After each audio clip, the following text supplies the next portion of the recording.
14 जून को मछली पकड़ने पर सरकारी प्रतिबंध हटने के बाद दक्षिण 24 परगना के मछुआरे इस वर्ष का अधिकतम लाभ उठाने की उम्मीद कर रहे हैं। आपको बता दें कि 15 तारीख से मछुआरे मछली पकड़ने के लिए समुद्र में गए। कुछ मछुआरे हिल्सा लेकर लौट भी आए और कुछ ने अभी तक मछली का चेहरा भी नहीं देखा। इसी बीच प्राकृतिक आपदा घोषित कर दी गई है। बता दें कि 30 से 40 किलोमीटर की रफ्तार से तेज हवाएं चलेंगी और मत्स्य विभाग ने गहरे समुद्र में मछली पकड़ने पर रोक लगा दी है। साथ ही समाज सेवा कार्यकर्ताओं को तालाब में लौटने की सूचना दे दी गई है। मिली जानकारी के अनुसार काकद्वीप के नाम से मशहूर फ्रेजरगंज के प्रशासन ने तटीय इलाकों में जमीन और पानी पर माइकिंग से अभियान भी शुरू कर दिया है।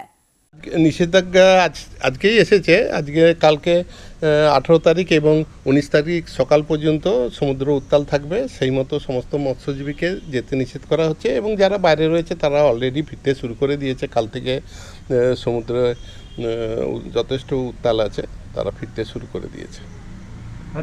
হ্যাঁ, এটা মনসুনের সময় এটা হতেই থাকবে, কারণ আমাদের বৃষ্টিও দরকার।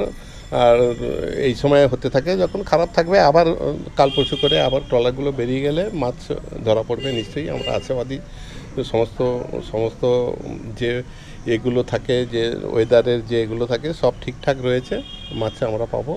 তো 1-2 দিনের জন্য ওটা কিছু নয়।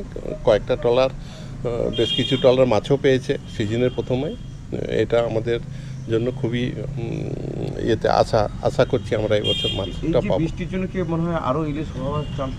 হ্যাঁ, বৃষ্টিটা খুবই দরকার হয় ইলিশের জন্য। শুধু একটা বৃষ্টি নয়, আরও কিছু প্যারামিটার থাকে, বাতাস, বৃষ্টি, পাহাড়ে বৃষ্টি, এইসবের জন্যই ইলিশ মাছটা থাকে। এবং যে ইলিশ মাছগুলো এবারে প্রথম ট্রিপেই দেখা গেছে যথেষ্ট সাইজ ভালো আছে ওগুলোর, তো পাওয়া যাবে। আর 18 তারিখ 19 তারিখ পর্যন্ত আমাদের ওয়েদার খারাপ থাকবে, তো এরপরে আবার নতুন করে বেরোবার চেষ্টা করা হবে। কি নাম আপনার? সতীন পাত্র, সুন্দরবন সামুদ্রিক মৎস্যজীবী শ্রমিক ইউনিয়ন সম্পাদক।